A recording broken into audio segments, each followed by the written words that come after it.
It is October 2013 and I am perusing that great British Bible of balanced journalism, the Daily Mail. Some poor grieving widow has apparently been ordered by Jobsworths to remove a Sudoku puzzle from her late husband's gravestone. Dr. Max Pemberton gives a provocative view on fatties and the problems of being too nice to them. A school in Leeds has shockingly, and I quote the first paragraph, been giving out cigarettes to children as young as 11 and allowing them to smoke in the playground. And Quentin Letts gives an RSC production of Richard II a gleaming 5 stars out of 5 and summarises the plot thus. The tale of bad King Richard and his loss of power, at the same time as discovering some inner royalty, begins with a squabble between two noblemen. One of these is Henry Bolingbroke. Richard banishes him for 6 years. Bad decision. Bolingbroke gathers an army, returns to England and has victory in the bag by the interval. The second half chews on the political and moral fallout of Richard's dethronement. Whereas Let's Review quirkily attempts to draw in the reader with light-hearted repeated references to David Tennant's Richard wig, I would like to focus on Richard's downfall and the way in which he contributes to this. Stay tuned. Yes, you're watching Schofield on Shakespeare.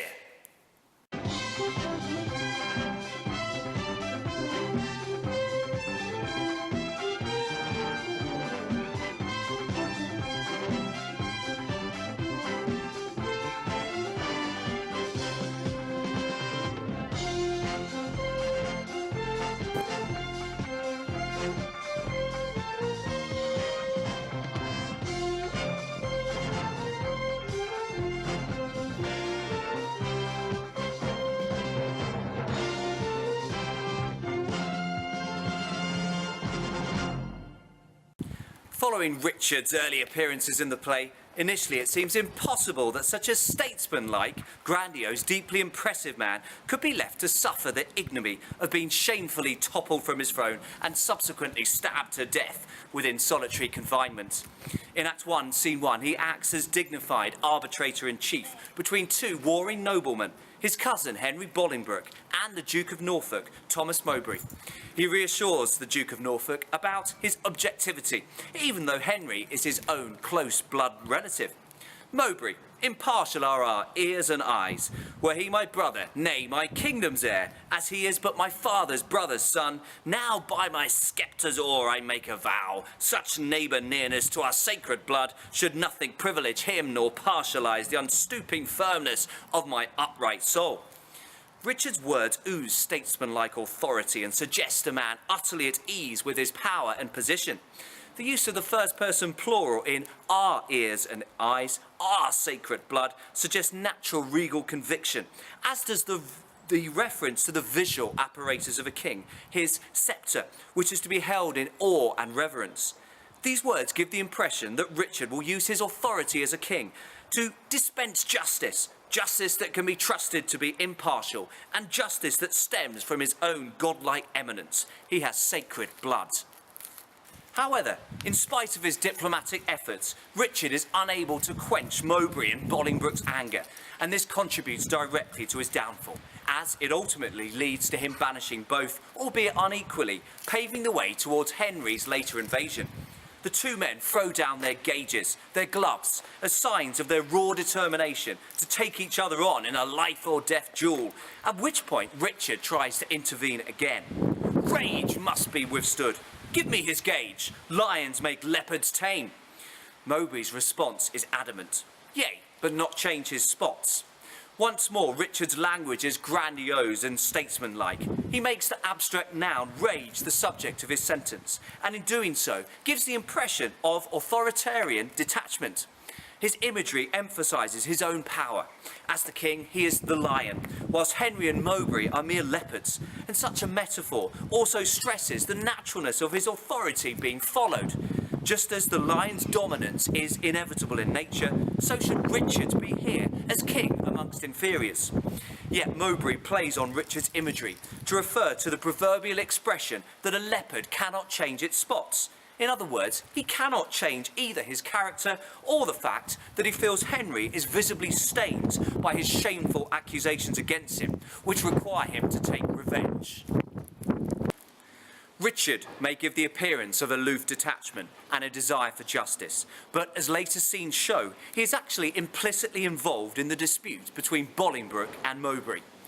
One of Henry's key accusations is that Mowbray did plot the Duke of Gloucester's death, and the emotive sluiced out his innocent soul through streams of blood. It transpires in the following scene that Richard himself instructed Mowbray to kill the Duke of Gloucester, which retrospectively alters the dynamics in the opening scene and makes it utterly impossible to view Richard as impartial. John of Gaunt reveals to the Duke of Gloucester's anguished widow, God's is the quarrel, for God's substitute, his deputy anointed in his sight, hath caused his death. God's substitute is, of course, Richard. As the king, he represents God, and as such can be answerable to no man on earth. John of Gaunt's words emphasise conventional Elizabethan views of the monarch as omnipotent, but also suggest the potential for kings to remain dangerously aloof from their own people. For if we are God's deputy on earth, why should we take any notice of views or opinions of mere mortals? Yes, Richard's position as arbitrator between Henry and Mowbray is problematic, and his failure to resolve their dispute creates a ticking time bomb of two discontented and powerful noblemen lurking beyond his country's borders. However, arguably it is Richard's over-reliance and rabid belief in his own divine right to be king, to do whatever he pleases, that is an equally significant factor in his downfall. For it results in an impetuous inflexibility that leaves him vulnerable. Flashes of this overriding belief in his own divine authority emerge in Act 1, Scene 1, though are explored in far greater depth later in the play as Richard's hold on authority becomes increasingly tenuous. Towards the end of the scene, and having accepted that he will not be able to reconcile the warring pair's differences, Richard states, "We were not born to sue, but to command." Once more, the royal first-person plural is complacently present. But more than this, these words sum up Richard's views of his regal position. It is simply to order, give commands, appealing to anyone to behave in a certain way, negotiating, discussing, are all inappropriate and not to be considered at any price. Whilst it is natural that any king expects to be obeyed, it is Richard's total and inflexible belief in his divine authority above all else which creates a gulf between himself and his people, whom he generally ignores or dismisses disdainfully. In Act 1, Scene 4, Richard contemptuously describes Henry's relationship with ordinary citizens. Ourself and Bushy, Bagot here and Green, observed his courtship to the common people, how he did seem to dive into their hearts with humble and familiar courtesy. What reverence he did throw away on slaves, wooing poor craftsmen with the craft of smiles. Richard's tone is scornful and disdainful. The verb dive to describe Henry's personified popularity within the hearts of ordinary people suggests that he feels his rival is desperately undignified in the way he consorts with the common man. It suggests he feels the speed and extent to which he ingratiates himself debases his name and elevated position within the rigid social hierarchy. The reference to Henry throwing away reverence on slaves is unquestionably hyperbolic and exaggerates the extent to which Henry, unlike Richard, may be prepared to at least acknowledge people outside his immediate circle of flatterers and fawners. For Richard's withering comments on Henry here make his own position clear in comparison. It is undignified and inappropriate for kings and relative of kings to court popular opinion. Yet, Richard's failure to do so leaves him enormously unpopular and makes it far easier for him to be dethroned. As a slight aside, I wonder whether an apt comparison could be made between Richard's contemptuous description of Henry's behaviour and Robert Browning's Duke describing his last Duchess in the poem of the same name. Escorting an emissary around his palace, he reminisces about the behaviour of his previous wife. "Oh, sir, she smiled, no doubt, whene'er I passed her, but who passed without much the same smile? This grew, I gave commands, then all smiles stopped together." Both Richard and Browning's Duke of Ferrara feel appalled at their cousin or wife lowering themselves by smiling at minions, yet for different reasons are not prepared to tell their relative not to do so. The Duke of Ferrara feels it is blindingly obvious that someone in their position should remain aloof and detached, whereas beneath Richard's words lie petty jealousy of his cousin's popularity, which gives a further insight into why he may have chosen to abruptly halt his duel with the Duke of Norfolk and banish him instead.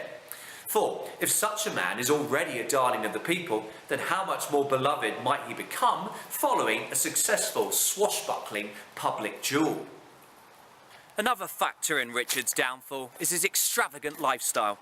His court cavorting with hangers-on such as Sir Henry Green, Sir John Bushy and Sir John Bagot is expensive.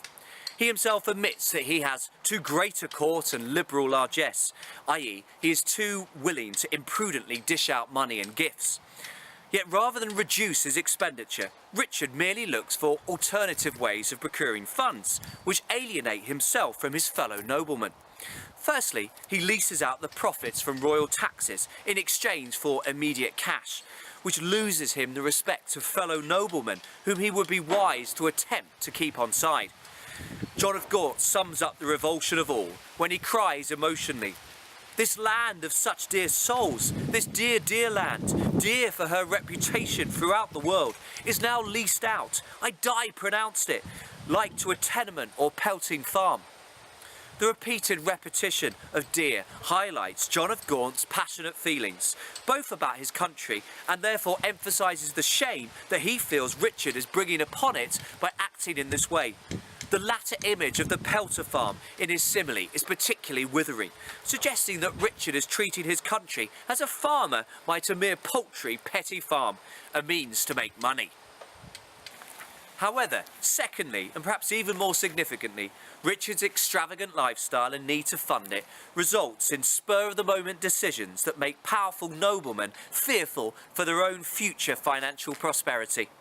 In Act 1, Scene 4, in order to fund his military campaign in Ireland, Richard ominously declares that our substitutes at home shall have bank charters, whereto, when they shall know what men are rich, they shall subscribe them for large sums of gold, and send them after to supply our wants. Blank charters were effectively blank cheques, which the wealthy were obliged to sign, leaving the king to fill in the amount to be paid. Now, within the play at least, there is no evidence that his main substitute at home, the Duke of York, has any need or inclination to use this fundraising tactic.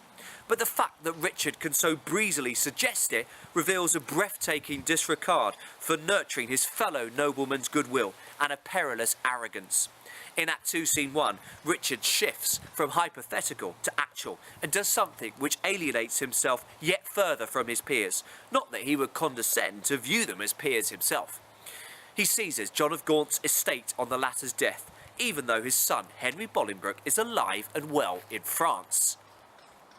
On this occasion is left to the Duke of York, a moral man, let us remember, who believes wholeheartedly in loyalty to the king, to sum up the outrage felt.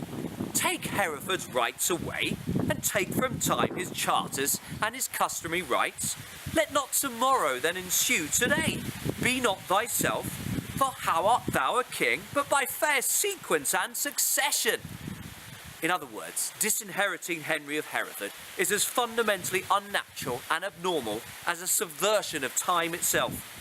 Every single one of us takes the movement and progression of time for granted, except without thinking it that tomorrow comes after today. Yet by greedily proposing to help himself and tuck into Henry's rightful inheritance, the Duke of York believes that Richard's actions are the equivalent to attempting to sabotage a key structure of their society and world, time, which is of course impossible. He points out that Richard himself came to the throne because he was the eldest legitimate son of his father, the Black Prince, and so it is abhorrent for him to shun the system which led to his own succession. But crucially, even when faced with such emotive truths from loyal, honourable, wise older men, Richard consistently fails to listen. Richard's response to John of Gaunt's sermon about the shame and dishonour of leasing out profits from royal taxes is the characteristically arrogant and haughty, "Wert thou not brother to great Edward's son? This tongue that runs so roundly in thy head should run thy head from thy unreverent shoulders." In other words, the price for John of Gaunt using his tongue to tell Richard some uncomfortable truths would be his own execution. and decapitation. Were they not close relatives and descendants of Richard's mighty grandfather, Edward III? His response to the Duke of York's demand for him to reconsider his illegal seizure of Bolingbroke's inheritance is even more abrupt, emphasising once again a misguided belief in his own omnipotence that will ultimately cost him dear. Think what you will, we seize unto our hands his plates, his goods, his money and his lands. So Richard II simply doesn't care what other people think about his actions, and this failure to at least weigh up possible consequences amounts to political suicide, paving the way towards the helplessness of his fiendish unpopularity in the later stages of the play.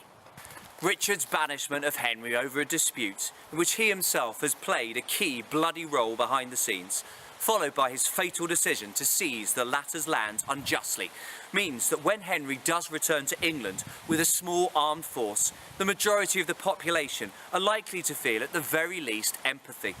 In conversation with a plotting Earl of Northumberland, it is notable how quickly Lord Ross and Lord Willoughby show their zest to join in a movement that aims to topple a divinely ordained king. First, Lord Ross cries, to horse, urge doubts to them that fear." And then Lord Willoughby is equally unequivocal. "Hold out my horse and I will first be there."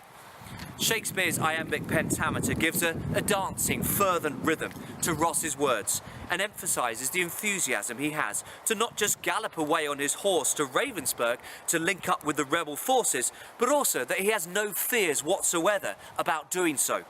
Lord Willoughby possesses the same confidence that attempting to dethrone Richard is the right course of action, as shown in his crisp imperative "hold" and his reference to being the first to arrive in Ravensburg. Willoughby and Ross act so decisively, partly because they are fed up of Richard's arrogance and keen to preserve their own inheritance, but also with an implicit realisation that their king's unpopularity increases the chance of a rebellion uprising being successful. Even one of Richard's flattering supporters, Sir Henry Green, recognises this when he admits, "Alas, poor Duke, the task he undertakes is numbering sands and drinking oceans dry. Where one on his side fights, thousands will fly."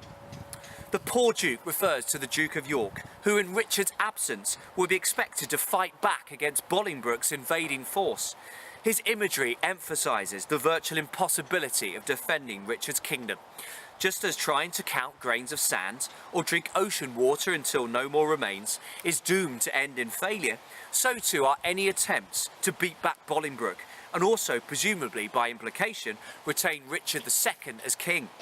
By not making any effort to treat his fellow noblemen and the common population with something approaching respect and decency, Richard has made his own survival as both king and hence human being virtually impossible. With hindsight, Richard's decision to put an older, indecisive man with divided loyalties, the Duke of York, in charge of his kingdom whilst he is fighting his campaign in Ireland seems a mistake and contributes to his own downfall. The Duke of York's divided loyalties lead indirectly to indecisive lack of leadership as he ponders, "Both for my kinsman, the one is my sovereign, whom both my oath and duty bids defend. The other again is my kinsman, whom the king hath wronged, whom conscience and my kindred bids to right. Well, somewhat we must do." He has heard reports of Henry's invasion, whilst has also been unsettled by the news of the Duchess of Gloucester's sudden death. This is a man who is clearly torn between a strong sense of loyalty towards one nephew who is the king and another nephew who has been so shamefully wronged. The phrase, "well, somewhat we must do," gives a sense of York electing to muddle through this murky business. The vagueness of "somewhat," combined with the apparent forcefulness of the auxiliary verb "must," suggests that York realises he needs to act, but cannot bring himself to commit firmly to either defending the king or defecting. Retrospectively, Richard's decision to make the Duke of York Lord Governor of England in his absence, with just a single phrase to explain his reasoning, "for he is just and always loved us well," seems hopelessly naive and complacent. As well as oscillating between duty and conscience, the Duke of York is a much older man than Henry. History suggests he would have been 58 at the time of Henry's invasion in 1399, whilst Henry himself would have been 32. And so, when confronted with Henry in Act 2, Scene 3, York uses Richard-esque rhetoric to excuse his apparent lack of action on the grounds of his advanced years.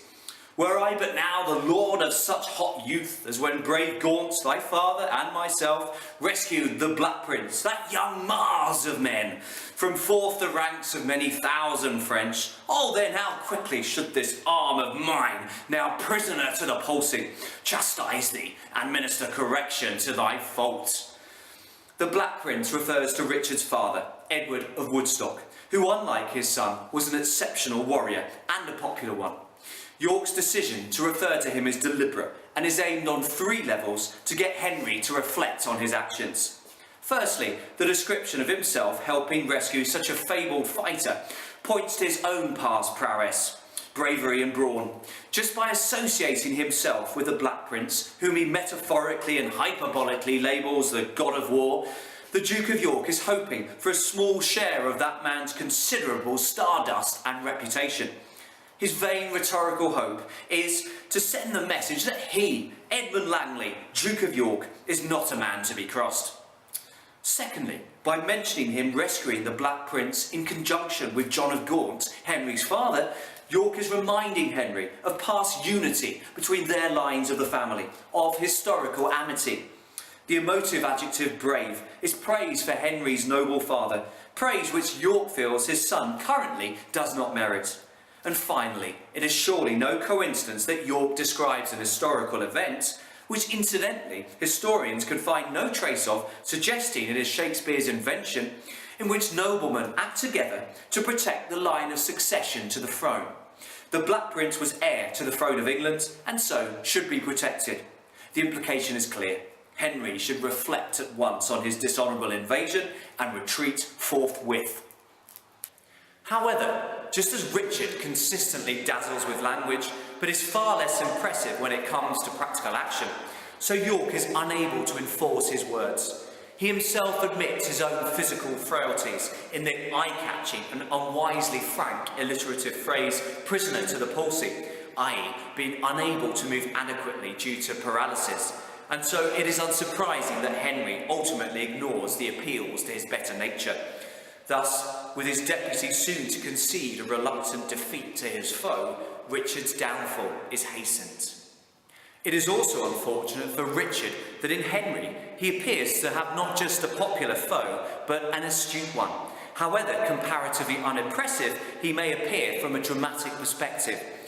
Whereas Richard's rhetoric serves only to enthrall the audience and is acted out on stage, Henry's rhetoric on stage is far more restrained and off stage highly effective. In Act 2, Scene 3, the Earl of Northumberland is apparently so taken with Henry's eloquence that he eulogises, "These high wild hills and rough uneven ways draws out our miles and makes them wearisome, and yet your fair discourse hath been as sugar, making the hard way sweet and delectable." Northumberland first describes the toil and tedium of their journey, and then contrasts it with a simile that suggests Henry's conversation has resulted in a natural high, flashes of the sudden feelings of well-being that sugar would induce. It is difficult to know to what extent these words stem from utter abhorrence of Richard, or admiration for Henry's conversational skills, as Shakespeare deliberately slashes Henry's lines to ensure the focus remains largely on Richard, the tragic hero, as opposed to Henry, the all-conquering, ill-treated ruler-in-waiting. Nonetheless, it does suggest that Henry has been politically making an effort to engage Northumberland and the other noblemen, which contrasts with Richard's largely haughty and aloof stance. One other point on the Earl of Northumberland's simile just mentioned. Perhaps this simile is not just flattering, but a clue to how his behaviour will change in the future.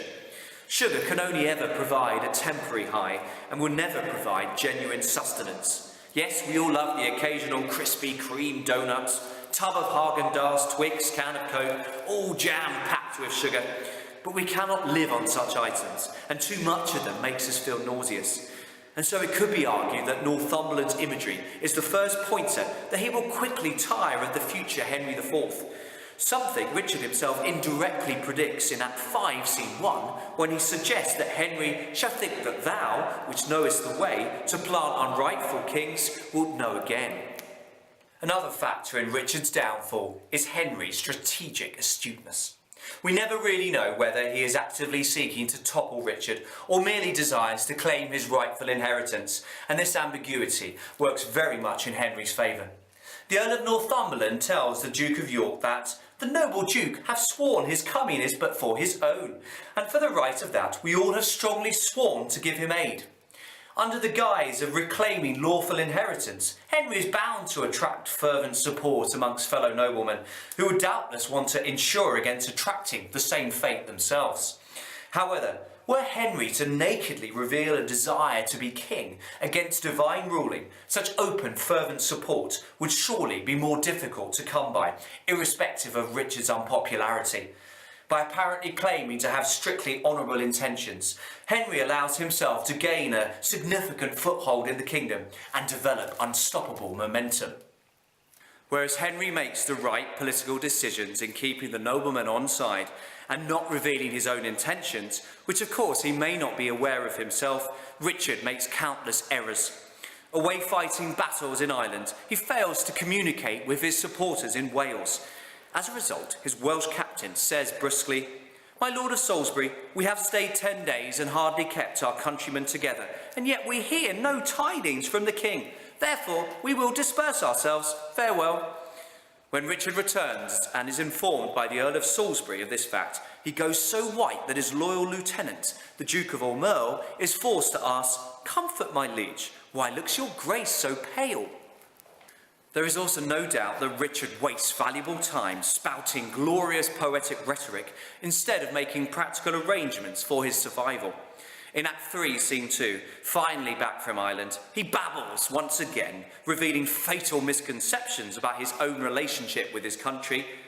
"As a long-parted mother with her child plays fondly with her tears and smiles in meeting, so weeping, smiling, greet I thee, my earth, and do thee favours with my royal hands."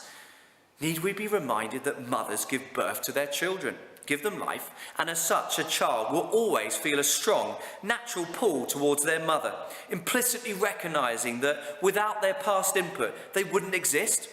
Yet here Richard is saying that he is the mother, and as such that he has effectively given birth to his child, the earth. Such a sense of false ownership is breathtaking, as is the extraordinary idea that somehow Richard can do the earth favours with his hands. Richard has an appallingly deluded idea of his position within the universe, and this extraordinary, aloof arrogance definitely contributes to his downfall. Nonetheless, just as Northumberland's reference to sugar may give an essayist prone to self-indulgent over-analysis food for thought, isn't Richard's choice of the female parent also illuminating? Mothers may be associated with giving life, nurturing, playing with their children, but when it comes to warfare, physical strength in adversity, and defending the kingdom, stereotypes would dictate that they come a very distant second to fathers. Perhaps Richard's opening line hints that his inherently feminised nature would be no match for his ruthless rival. Richard's supporters recognise the need for action ahead of such rhetoric, and the Duke of Aumerle backs up the Bishop of Carlisle when he warns, "We are too remiss, whilst Bolingbroke, through our security, grows strong and great in substance and in power." Yet Richard still fails to act, largely due to his hugely inflated sense of self-worth and ardent belief in his divine right to rule and remain king. Not all the water in the rough, rude sea can wash the balm off from an anointed king. The breath of worldly men cannot depose the deputy elected by the Lord. Our current monarch, Queen Elizabeth, was ceremoniously anointed, smeared with oil, following her ascent to the throne in 1952, and Richard clearly believes that such a ritual makes him infallible, omnipotent, the ruler supreme. The hyperbolic and metaphorical reference to the sea failing to wash off such anointment suggests that he feels that, irrespective of logic, irrespective of the volumes of adversaries and problems facing him, he will always remain king. Indeed, his feeling about the hopelessness of anyone trying to depose a king is summed up in the word breath. Men may talk, but their comparative powerlessness means that is all they can do.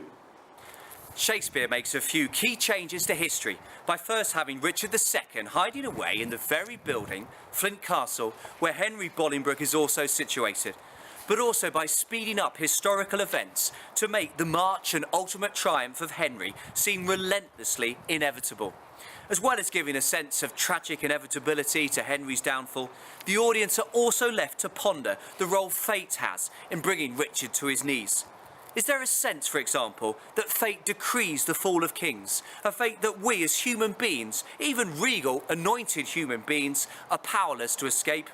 Certainly, Richard himself contemplates this possibility when he philosophizes, "For within the hollow crown that rounds the mortal temples of a king keeps death his court, and there the antic sits, scoffing his state and grinning at his pomp." The adjective hollow and mortal show Richard shifting dramatically away from thoughts of his invincibility. He now recognises the superficial insubstantiality of regal apparatus, the fact that thoughts of greatness must inevitably be contained within a human head with a finite lifespan. But he goes further than this in his morbid personification of death. He suggests death actually inhabits an area on top of a king's head, where he cackles and laughs at his pathetic claims to power and pretension. It is perhaps convenient that Richard, having heard of the execution of his followers and the defection of the Welsh soldiers, effectively abdicates responsibility for his imminent collapse by blaming it on the finite nature of humanity. Would he be quite so quick to introduce a personified death within his crown if he had, for example, communicated regularly with York during his absence in Ireland, led a less extravagant lifestyle, or managed to resolve the Bolingbroke-Norfolk dispute without recourse to banishment? Perhaps not. However, Richard's words here do allow the audience to explore the idea that his downfall may not just be down to his own character flaws, or even Henry's sense of impeccable timing. At any rate, such despair in the helplessness of humanity, faced with forces that are far greater than us and outside our control, is a key theme in Shakespearean tragedy. A notable example is in King Lear, when Gloucester points to similar paralysis and belief in predestination, when he utters the immortal lines, "As flies to wanton boys, are we to the gods, they kill us for their sport. Gods treating humans as flies to mash, swat and squash at will, death cackling inside our skulls." Both examples show the futility of dukes or kings getting carried away by their elevated position in the human hierarchy. Ultimately, we will return to nothing, and the timing of this is utterly out of our control. Richard's final scenes on stage confirm our sense that, irrespective of the extent to which fate may or may not render him impotent, he is a melodramatic poet rather than a practical, hard-headed king. It is clear that Richard is far more a self-pitying drama queen than someone who might have the nous to apparently concede defeat whilst biding his time and planning a future pathway to the throne. In Act 4, Scene 1, he is wheeled in to formally concede the throne to Henry, and cannot help himself reverting to his previous idée fixe that, as a king, he is divinely anointed. However, this time he extends it further by bitterly and ludicrously comparing himself to Jesus. "But he in 12 found truth in all but one, I in 12,000 none." The reference, of course, is to Judas betraying Jesus in exchange for a payment of 30 silver coins. However, as if comparing himself to Jesus wasn't megalomaniac enough, he insists in outdoing him more than 1,000 times. Whereas Jesus had the support of 11 out of 12, he had no support out of 12,000. Self-pity drips from Richard's words, and in trying to surpass Jesus, he only serves to illustrate his own desperate shortcomings. Richard's final downfall is confirmed with his death.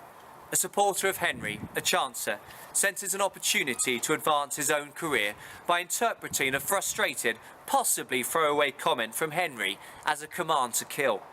In Act 5, Scene 4, Sir Piers Exton asks the servant, "Didst thou not mark the king, what word he spake? Have I no friend will rid me of this living fear?" And so just as Richard arrives just one day too late to secure the services of 10,000 Welsh soldiers, just as he accidentally holes himself up in the same castle where Bolingbroke himself is present. So here he has the same bad luck, fate, tragic inevitability, whatever you care to call it, to be killed by a mere indirect interpretation. We, the audience, are left with a poignant sense of loss. Richard as a king was wholly inadequate for his divinely anointed position, and is in Oscar Wilde's majority when his narrator of Lord Arthur Saville's crime decrees most men and women are forced to perform parts for which they have no qualifications. However, did he as a man deserve to die? Certainly as we leave the theatre, it will be his words ringing in our ears and minds, not Henry's. As with any Shakespearean tragedy, the world would be a less vibrant, less interesting place without our tragic hero. For that we mourn, but not perhaps for his death. This has been a Schofield on Shakespeare production, exploring the downfall of Richard II. Thank you for watching.